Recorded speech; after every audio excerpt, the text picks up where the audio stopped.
Bonjour et bienvenue dans ce cours d'histoire, ce cours qui est consacré au temps des reines.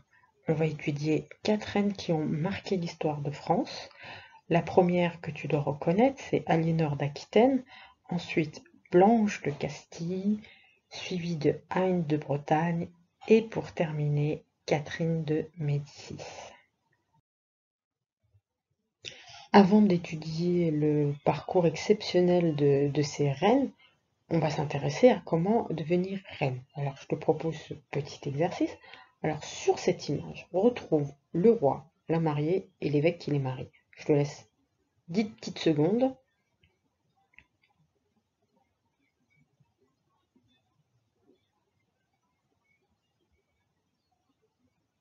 Alors, le roi, on le reconnaît assez facilement. Il porte une couronne, une grande cape bleue, le fameux bleu symbole de la royauté. Au centre, le personnage tout en rouge et paré de rouge et d'or, c'est l'évêque. On le reconnaît avec la mitre qu'il porte sur la tête. C'est le costume, enfin l'uniforme, j'ai envie de dire, de l'évêque. Et la mariée, eh ben, c'est la demoiselle avec la robe rose. Elle baisse la tête, elle ne sourit pas. Euh, À cette époque, les mariages d'amour sont rares, très très rares. Ce sont souvent des mariages de raison, des mariages stratégiques pour agrandir son domaine ou des mariages pour établir la paix. Mais c'est toujours des mariages intéressés. Les sentiments, l'amour n'existent pas. Là, on voit que c'est la prochaine question. La mariée semble-t-elle d'accord avec ce mariage? Je te laisse réfléchir, mais j'en ai assez dit pour que tu puisses y répondre. Elle a l'air triste, elle regarde le sol, elle ne sourit pas. La dame qui est derrière elle, on a l'impression qu'elle la retient, on dirait qu'elle a peur, qu'elle s'enfuit. Ce n'est pas le mariage n'est pas un moment, enfin, à cette époque, au Moyen-Âge, on ne se marie pas par amour, mais par raison, pour des raisons politiques, pour des raisons stratégiques. La sœur du roi pouvait-elle devenir reine? Je te laisse réfléchir. Quand le roi avait des enfants, le trône était réservé à son premier fils, à son premier garçon. S'il avait que des filles, elle ne pouvait pas occuper le trône. La fille du roi ne devenait pas reine. Si elle devenait reine, si et seulement si elle épousait un autre roi d'un autre pays, ce qui se faisait énormément, hein. Les couronnes des monarchies européennes sont souvent des mariages de familles royales de part et d'autre de l'Europe, hein. Pour l'étude de ces reines, on va commencer par la fameuse Aliénor d'Aquitaine, hein, on en avait déjà parlé en classe. On se souvient que vers l'âge de 15 ans, elle épouse Louis VII, dit Louis le Pieux. Il avait 17 ans et elle, ben, c'était de très jeunes gens, hein, tu les vois sur la petite reproduction historique. C'était une très belle femme. Leur union fut célébrée en juillet 1137 dans la cathédrale Saint-André de Bordeaux. Aliénor d'Aquitaine est une très belle femme qui sait se mettre en avant, qui sait se mettre en valeur. Elle aimait les tissus ornés de pierres précieuses, les tissus délicats, à l'opposé de son mari qui est plutôt quelqu'un de discret.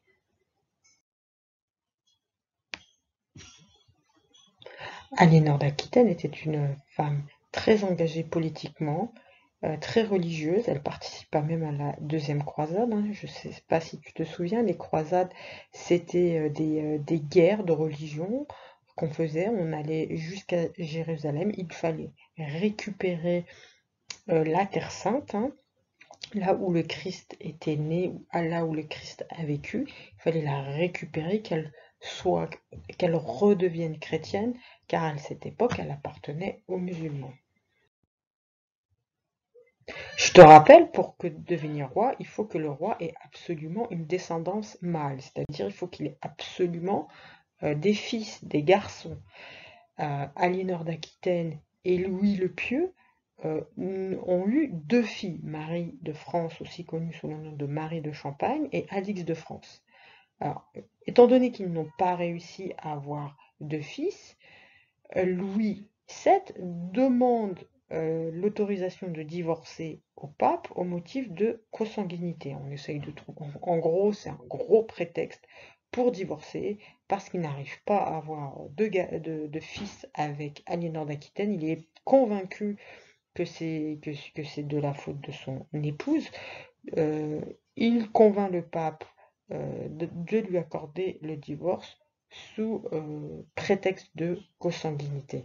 Alors consanguinité, ça veut dire qu'ils étaient trop proches en famille, qui ont des liens de famille rapprochés. Aliénor divorce, elle est âgée de 30 ans, elle retourne dans son domaine d'Aquitaine. Aliénor d'Aquitaine est une femme riche, elle a son domaine, elle décide de choisir elle-même son mari, c'est Henri II de Plantagenet. Il est alors âgé de 19 ans. Elle devient donc reine d'Angleterre. Elle était reine de France et là, elle devient reine d'Angleterre. Elle se remaria seulement 3 mois après son divorce. Elle choisissa elle-même son futur mari. Donc elle prend beaucoup de liberté. Je te rappelle que nous sommes au Moyen-Âge. Et elle mit au monde son premier garçon, Guillaume. C'est un véritable pied de nez à son ex-mari, hein, le roi de France. Son mariage avec Henri se termine très mal. Elle est accusée d'être à l'origine d'un complot, incluant les fils du roi, pour renverser le roi d'Angleterre. Ce complot échoua. Elle fut emprisonnée pendant 15 ans à Château-Chinon, dans une tour. C'est le château qui est en image à côté. Le roi Henri excusa et pardonna ses fils. Par contre, pour punition, il empêcha ses fils d'aller rendre visite à sa mère, à leur mère. Ce fut un crève-cœur pour Aliénor d'Aquitaine, surtout pour son fils préféré, Richard Cœur de Lion. Coup de théâtre. À la mort d'Henri, elle fut enfin libérée et vola au secours de son fils préféré. Tu le sais, c'est Richard Cœur de Lion qui est emprisonné en Autriche. Elle a l'âge de 71 ans. C'est elle-même qui apporta la rançon de 34 tonnes d'argent. C'est une somme énorme pour l'époque. Ça correspond à 2 années de recettes du royaume d'Angleterre. À l'âge de 80 ans, infatigable, elle quitta son Aquitaine et partit en Castille chercher Blanche, sa petite-fille, qu'elle remit aux émissaires du roi en vue de son mariage avec Louis VIII. Alors, Blanche de Castille fut la mère de Saint Louis. Je ne sais pas si tu te souviens, on a déjà eu un cours sur Louis. C'était le Saint Louis, le roi très pieux, très chrétien, très catholique, qui mourut, je ne sais pas si tu te souviens, en croisade. Aliénor d'Aquitaine décéda à l'âge de 82 ans. C'est un âge exceptionnel pour le Moyen-Âge. Elle fut inhumée à Poitiers avec son fils Richard Cœur de Lion, qui est décédé, lui, en 1199 suite à une blessure à son épaule. Elle fut inhumée à l'abbaye Notre-Dame de Fontevraud en habit de monial. Quelques années plus tard, sa tombe fut surmontée d'un gisant. C'est ce que tu vois en haut à droite. Ce sont les tombes de Aliénor d'Aquitaine et de Richard Cœur de Lion. Elle est représentée avec un livre parce que c'était quelqu'un de très cultivé, de très intelligente. Elle lisait énormément. Cette reine est la seule reine à avoir été reine de 2 royaumes différents, dans un premier temps avec son mariage avec le roi de France. Elle fut reine de France. Ensuite, avec son mariage avec Henri de Plantagenet, elle devint reine d'Angleterre. C'est la seule et unique femme qui a été reine de 2 royaumes. Autre personnage, autre reine qui a marqué l'histoire de France, c'est Blanche de Castille. Tu te souviens, Blanche de Castille, c'est Aliénor d'Aquitaine, sa grand-mère, qui la ramène de Castille en Espagne jusqu'en France, au royaume de France, pour qu'elle épouse Louis VIII. Alors, sur cette image, il identifie où est Blanche de Castille, qu'est-ce qu'elle porte sur la tête, où est-elle assise, quel geste fait-elle? Louis IX, à quoi le reconnais-tu? Je te laisse quelques petites secondes. Et voici la correction. Alors, Blanche de Castille, qu'est-ce qu'elle porte sur la tête? Déjà, elle est située où? Elle est sur le trône blanc, là, dessiné avec la grande cape rouge. Elle porte sur la tête une couronne, parce que c'est la reine de France, et elle exerce son pouvoir de régente. Qu'est-ce que c'est que la régence? Louis VIII, son mari, est décédé. Louis IX, son fils, successeur au trône de France, c'est lui qui est pressenti, qui va être le prochain roi de France, mais il est encore trop jeune, c'est encore un enfant. Alors c'est Blanche de Castille qui va diriger le pays. Elle aura énormément de pouvoir en attendant que son fils, Louis IX, soit assez grand, soit mature, un peu plus mature, parce qu'on ne peut pas laisser le trône de France à un enfant.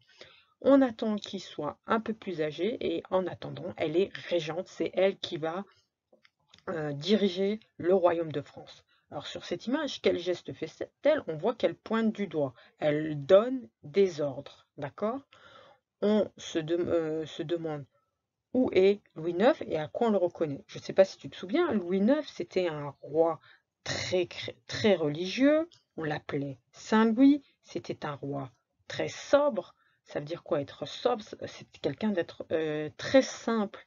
Tu vois déjà sur cette représentation, il porte une robe simple. Il n'a pas une robe avec des ornements, des pierres précieuses. C'était déjà un roi très simple, et il a continué de l'être et il l'a été toute son existence. Il était très proche de la religion, on l'appelait aussi Saint-Louis, si tu t'en souviens. Alors, tu te souviens, alors en 1200, à 12 ans, elle est mariée au prince Louis de France, c'est Louis VIII. Il est âgé de 13 ans. C'est le futur roi Louis VIII. C'est le fils de Philippe Auguste. Ils forment un couple uni et ils vont avoir 12 enfants. C'est beaucoup. Il y en a seulement 5 qui parviennent à l'âge adulte. Je te rappelle qu'au Moyen-Âge, il n'y a pas de médecine, il n'y a pas de médicaments.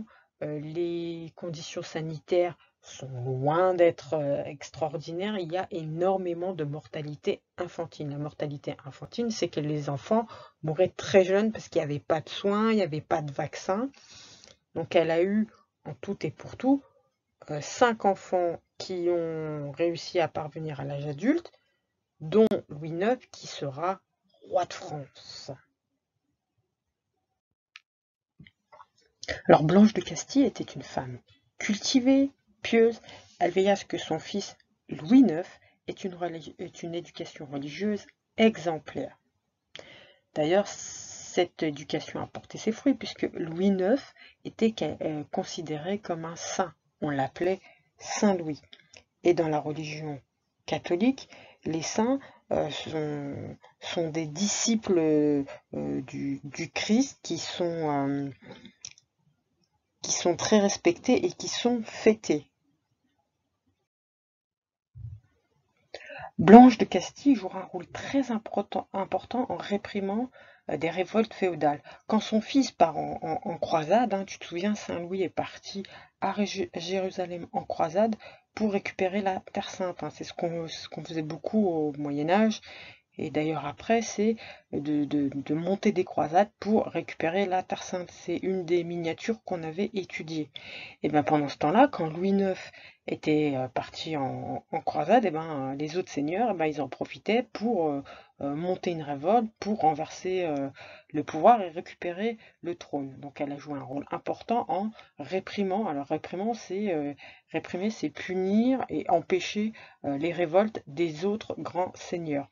C'est même elle qui collecta une rançon quand son fils a été fait prisonnier. Hein. C'était vraiment quelqu'un de courageux et dont son fils pouvait avoir entièrement confiance. Il pouvait se reposer sur elle. Hein. Le roi se reposait entièrement sur elle. Autre reine qui a marqué son temps, Anne de Bretagne, qui, comme son nom l'indique, vient de Bretagne. Le père d'Anne de Bretagne est en conflit avec le roi, Charles VIII. Et le roi de France souhaite absolument mettre la main sur le territoire breton, sur la Bretagne. La Bretagne est un territoire riche grâce à ses côtes, grâce à la pêche. Le poisson breton est pêché, salé, on le retrouve dans toutes les tables d'Europe. Aussi la culture du lin, du tissu. Le lin permet aussi de faire des cordages. Donc c'est vraiment une région riche, prospère. La cour du duc de Bretagne, François II, est une cour qui n'a rien à envier à la cour du roi de France. Il y a des tissus raffinés, des tapis d'Orient. Il y a vraiment une concurrence entre la cour du roi de France et le duc de Bretagne qui affirme son pouvoir, son autorité. Tu vois ici François II de Bretagne, son épouse Marguerite de Foix. Au-dessus, tu as les armoiries. Les armoiries, c'est le symbole hein, des ducs de Bretagne. Et à côté, tu as un portrait de Charles VIII ainsi que les armoiries du royaume de France.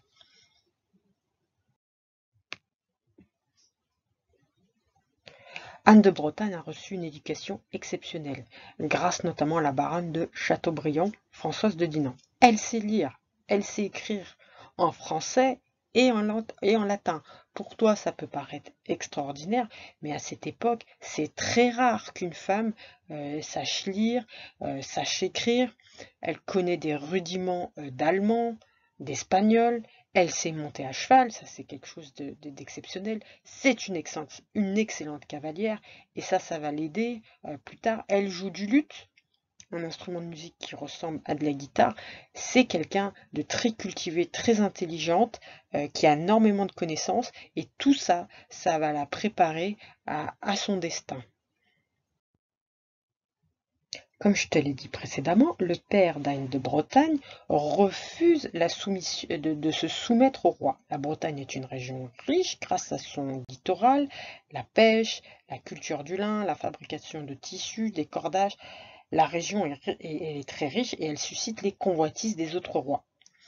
Anne de Bretagne va succéder à son père dans des circonstances très particulières, dans des circonstances de guerre. Le duc de Bretagne et le roi de France se font la guerre. Anne de Bretagne perd son père à l'âge de 11 ans, elle devient orpheline et devient donc duchesse. Avant de mourir, son père a réussi à convaincre les autres grands seigneurs de Bretagne de soutenir sa fille parce qu'il n'avait pas de garçon, de fils légitime. Tu te souviens, pour être roi, il faut absolument il n'y a que les fils du roi qui puissent accéder au trône, qui deviennent rois. Une femme, pour qu'elle devienne reine, il faut qu'elle épouse le roi d'un autre pays. Elle ne sera pas reine parce que son père est roi. Son père a préparé sa fille à devenir reine. Tu sais que c'était quelqu'un de très cultivé, qui connaissait plusieurs langues. Elle était très intelligente. Donc elle a pu anticiper la mort de son père et se préparer à régner. Quand son père décède, elle a 11 ans, le roi de France se dit, c'est bon, je vais pouvoir mater la Bretagne et récupérer le royaume de Bretagne. Mais du haut de ses 11 ans, Anne de Bretagne défie le roi et elle va poursuivre le combat de son père pendant 3 ans. Malheureusement pour Anne de Bretagne, plusieurs grands seigneurs la trahissent. Ils retournent leur veste et se retournent vers le roi de France, qui leur verse des sommes considérables pour renverser Anne de Bretagne et conquérir la Bretagne. Elle découvre avec stupéfaction que même Françoise Dinan, la baronne qui l'a élevée, qui lui a tout appris, fait partie de ses traîtres. Alors pour combattre le roi, il faut qu'elle trouve des alliés. Pour rester libre et diriger tranquillement son domaine, elle va épouser par procuration Maximilien. Donc c'est un voisin européen. Elle se dit, ça sera mon allié et il va me permettre de défendre mon territoire. Le roi de France est refroidi, hein. Là il se dit, attention, elle a d'autres, elle a un allié fort, Maximilien Ier. D'ailleurs, elle ne l'a jamais vu et elle l'a épousé par procuration et elle ne le rencontrera jamais. Ce mariage, c'est un mariage stratégique afin de protéger son domaine, de protéger son territoire. Ça a marché, mais pas très longtemps. Anne de Bretagne finit par épouser le roi de France, Charles VIII, à 14 ans, mais avant, elle fait annuler son mariage avec Maximilien Ier. Hein. Je te rappelle qu'elle ne l'a jamais rencontré, que c'est un mariage stratégique par procuration. C'est quelqu'un d'autre, c'était une cérémonie germanique d'ailleurs, où c'est quelqu'un d'autre qui a remplacé Maximilien. Elle ne l'a jamais rencontré. Pourquoi elle finit par accepter d'épouser le roi de France? C'est parce que les guerres, les trahisons commencent à détruire et appauvrir son royaume. Donc elle se dit qu'elle accepte de se marier, mais attention, elle y met des conditions. Charles VIII aussi impose des conditions. C'est plus un mariage de raison, ce n'est pas un mariage d'amour. Ils ne s'aiment pas. C'est fait pour instaurer la paix dans les deux royaumes. Alors, Charles VIII refuse de se rendre sur les terres d'Anne de Bretagne pour se marier. Elle refuse d'aller dans son fief. Donc chacun décide de faire la moitié-moitié, hein, comme on dit, chacun va faire la moitié du chemin. Ce chemin est périlleux pour Anne parce que le rapt, le kidnapping de jeunes héritières est très fréquent. Sa capacité à être une excellente cavalière va être un atout pour elle, donc elle va pouvoir faire ce trajet plus sereinement. De toute façon, elle est entourée d'une garde. Ce mariage est fait par contrat.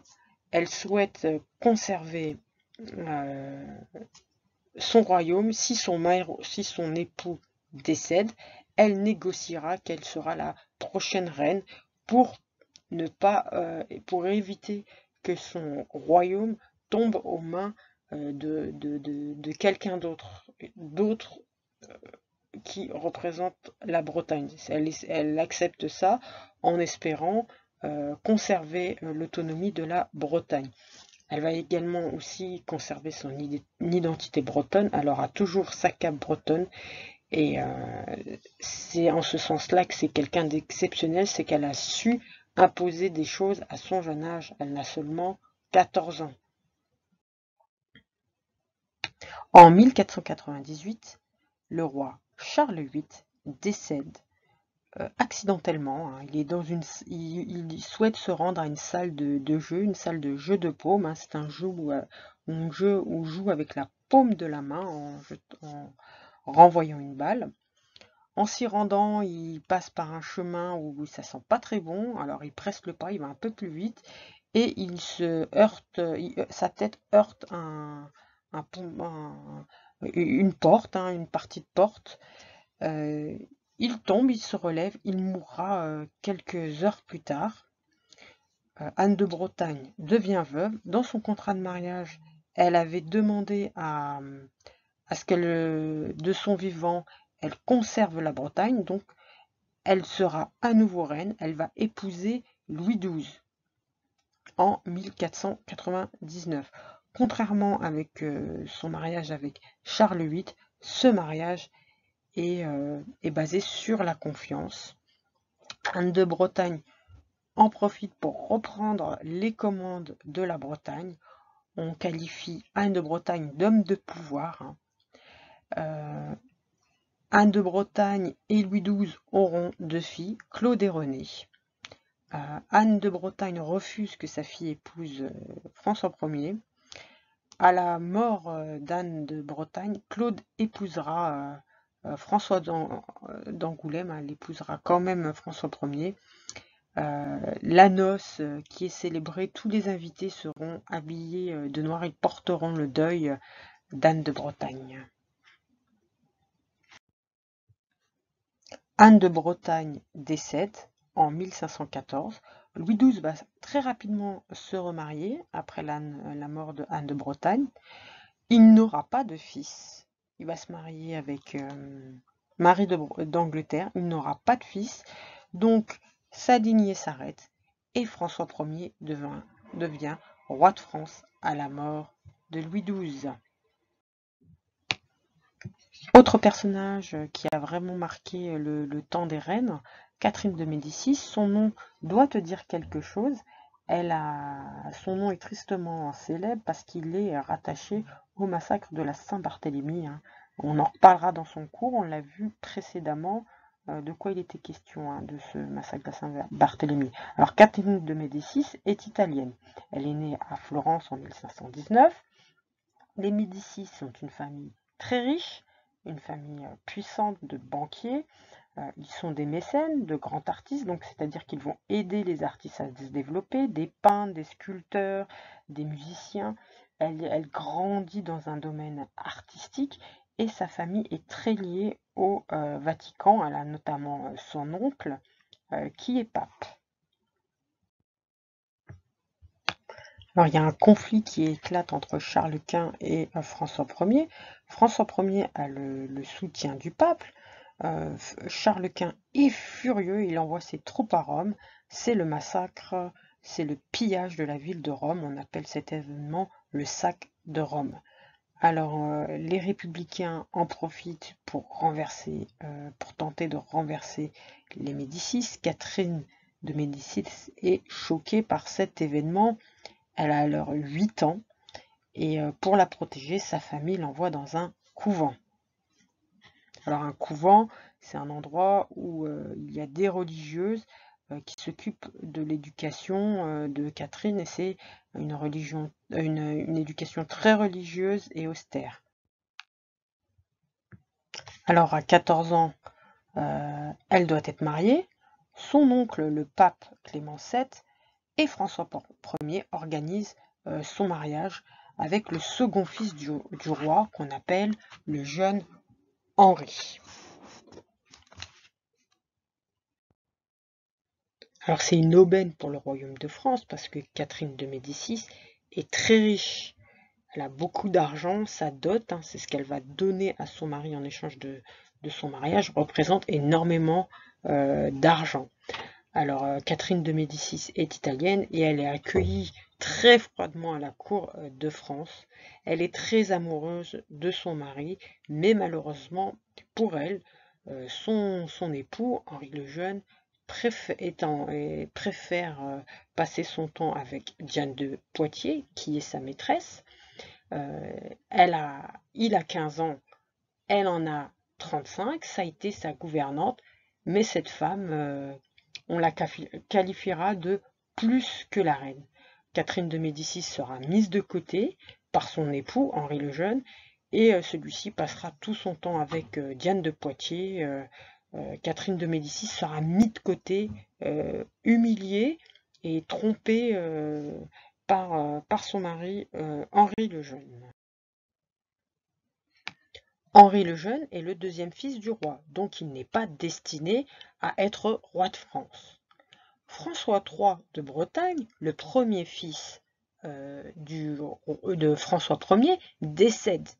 Donc, Henri le Jeune devient le dauphin du roi. C'est lui qui devra succéder au roi François Ier Et par ce fait, Catherine de Médicis sera la future reine de France.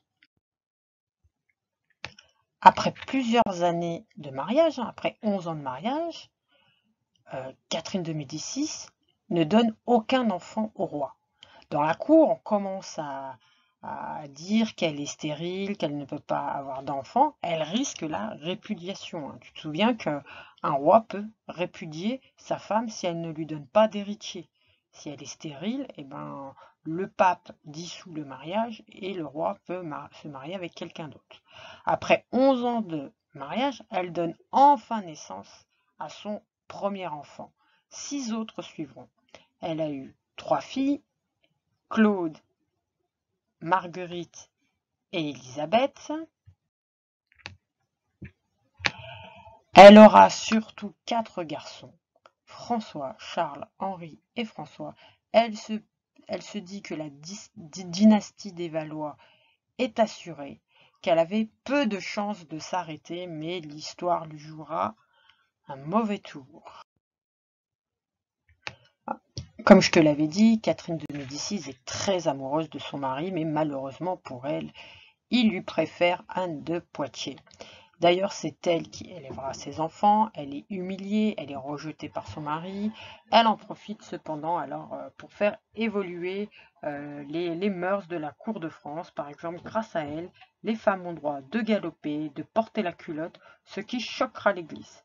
En 1547, le roi François Ier meurt, Henri devient le roi Henri II et Catherine devient reine de France.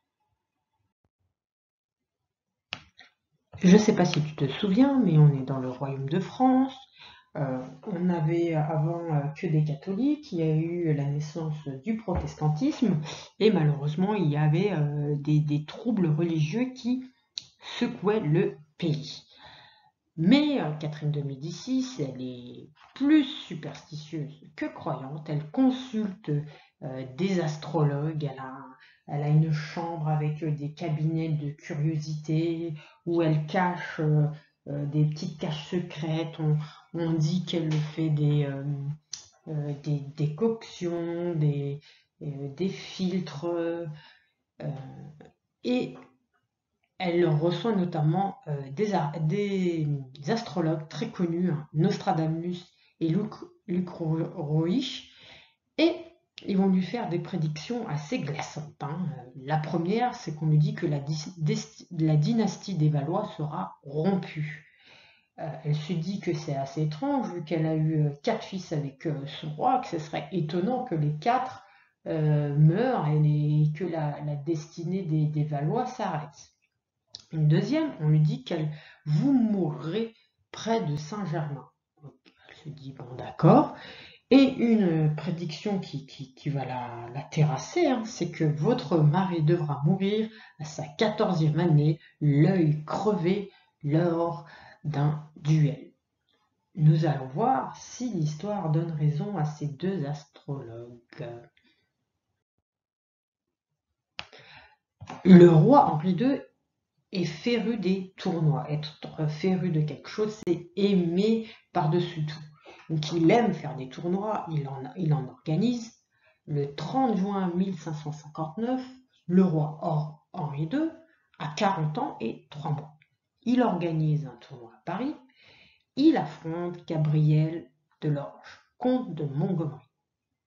La prédiction des voyants se réalise, des astrologues se réalisent. Catherine de Médicis devient veuve, son mari meurt en recevant une lance dans l'œil, qui lui creva l'œil et qui lui traversa la tête. Il mourut, elle devint veuve, et à partir de ce jour, elle sera toujours vêtue de noir, elle portera le deuil avec un voile de noir. On représente souvent Catherine de Médicis vêtue de noir. Elle aimait profondément son mari, elle devient veuve, elle en profite pour chasser Diane de Poitiers, hein, la maîtresse de Henri II. Elle récupère une partie des bijoux qu'il lui a offerts et le célèbre château de Chenonceau.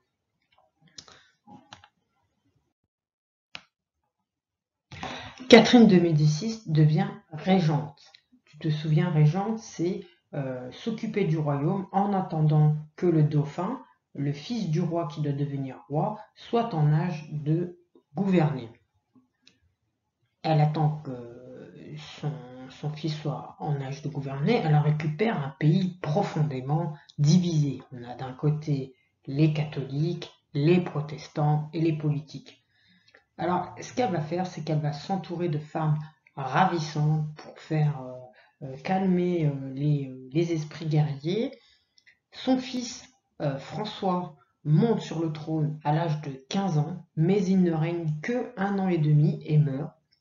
Elle redevient régente en attendant que son second fils soit en âge de gouverner le pays. Les tensions en religion sont de plus en plus nombreuses. Elle refuse de pratiquer une politique anti-protestante. Elle se met le pape à dos, donc le roi d'Espagne et les catholiques. Pour autant, les protestants se méfient de cette reine catholique. Pourtant, son premier édit que promulgue Catherine autorise la liberté de culte et de conscience des protestants.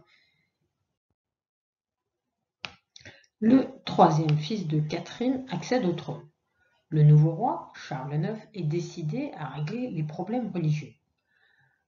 Pour montrer sa bonne foi pour les protestants de France, il va marier sa sœur, Marguerite, au très protestant Henri de Navarre. Et ce mot Henri de Navarre doit te dire quelque chose, ce qu'on avait vu au précédent cours. Cette union est un symbole de conciliation. Le roi de Navarre est si protestant qu'il n'a pas pu assister à la cérémonie de son propre mariage. Il est resté en dehors de l'église. Son frère Charles IX représentait le roi de Navarre, de Henri de Navarre. Ce mariage, malheureusement, ne suffira pas à calmer les conflits interreligieux. Les troubles religieux se poursuivent. Coligny, chef des protestants, est haï par les catholiques. Il devient le principal conseiller de Charles IX.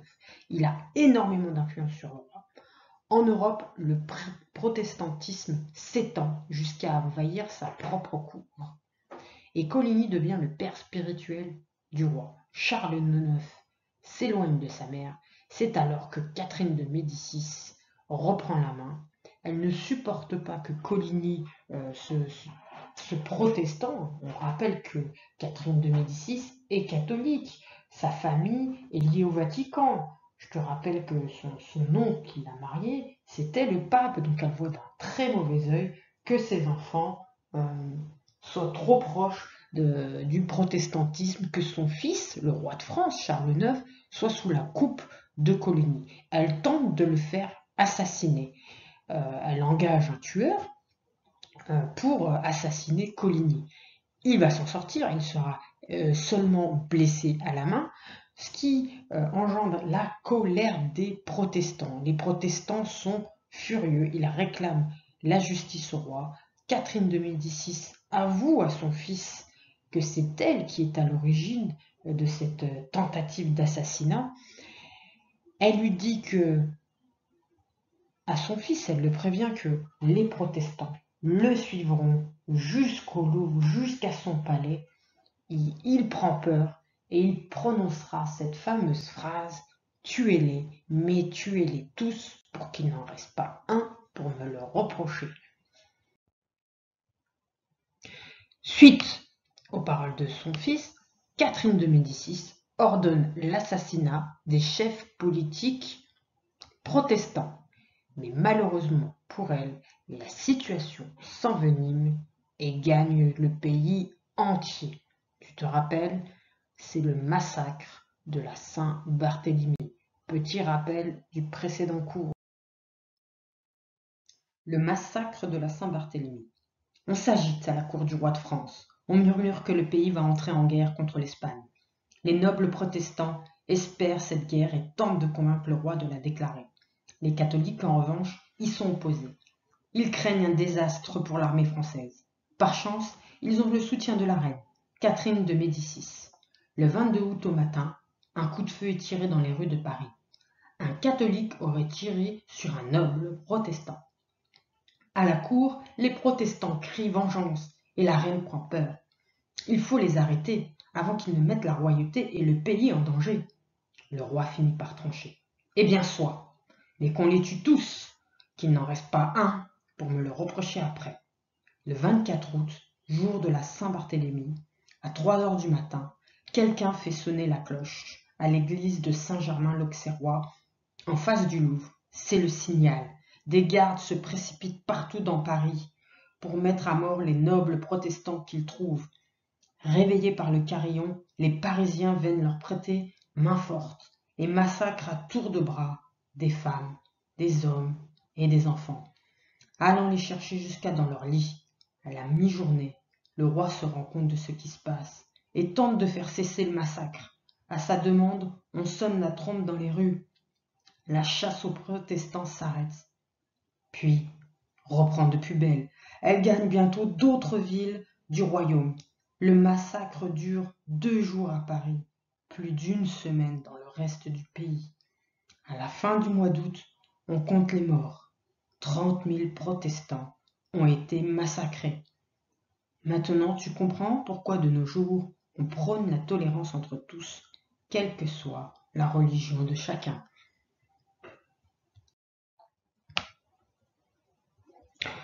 Te souviens-tu du roi de Navarre, à peine marié avec Marguerite, la sœur du roi, la sœur de Charles IX, il est fait prisonnier. Il a eu la chance, il aurait pu être assassiné comme les autres protestants, mais c'est grâce à Marguerite qu'il l'a caché au Louvre qu'il a survécu au massacre de la Saint-Barthélemy. Le destin s'acharne sur la dynastie des Valois. C'est au tour de Charles IX de mourir d'une pneumonie tuberculeuse fulgurante. Il décède à l'âge de 23 ans et 11 mois le 30 mai 1574 au château de Vincennes. Il fut le roi de 1560 à 1574. Attention, se dit Catherine de Médicis, est-ce que la prédiction que lui ont fait les astrologues va s'avérer juste? C'est au 3e fils de Catherine de Médicis de devenir roi. Henri III, c'est son fils préféré. Il est beau, il est raffiné. Malheureusement pour elle, il préfère la compagnie de ses mignons que de s'occuper du royaume. Il n'a aucune descendance, fille ou garçon. Le roi est de plus en plus impopulaire. Elle tentera par tous les moyens de sauver son règne. Malheureusement pour elle, les guerres de religion continuent. Le 12 mai 1588, les Parisiens se soulèvent contre le roi. Cette journée est appelée la journée des barricades. On aperçoit Catherine de Médicis courir à pied pour tenter de raisonner les Parisiens en vain, qui chasseront le roi de Paris, créant l'instabilité du pays. Henri III quitte Paris, il se réfugie au château de Blois, il s'entoure de tous les grands seigneurs et ducs de France pour éviter qu'ils se soulèvent et se révoltent contre lui et qu'ils prennent le pouvoir. Il y en a un notamment, le duc de Guizot, qui fait savoir qu'il aimerait reprendre la main sur le royaume de France. Alors, Henri III décide de faire assassiner le duc de Guizot, François le Balafré, et le cardinal de Guizot de Lorraine, est également assassiné sous ordre de Henri III, ce qui va provoquer la colère du Vatican. Le pape décide de l'excommunier. Donc, on a Henri III qui est rejeté par les Parisiens. Il n'a pas de descendance mâle. Il est rejeté par l'Église catholique. Je te rappelle que le catholicisme, c'est le ciment du royaume de France. Un roi doit être catholique pour être roi de France. Et comme il n'a plus le soutien du Vatican, il n'a plus aucune légitimité pour le peuple français. Les guerres de religion se perpétuent. Catherine de Médicis, on le sait, elle est réfugiée au château de Blois. Henri III n'a toujours pas d'enfants. Elle a perdu 5 de ses enfants. La prophétie avait raison. C'est la fin de la dynastie des Valois. Fatiguée, elle demande son confesseur. Elle sent qu'elle est en train de mourir et elle aimerait se confesser avant de partir. Elle demande son confesseur. Il n'est pas disponible. On lui amène alors un jeune prêtre. Elle lui demande comment il s'appelle. Il lui répond Saint-Germain. Elle se souvient de la prédiction de Luc Roger. Vous mourrez près de Saint-Germain. C'est ainsi que Catherine de Médicis disparut le 5 janvier 1589. Henri III, quant à lui, est assassiné le 2 août 1589 à Saint-Cloud par un moine, Jacques Clément, qui l'assassinera.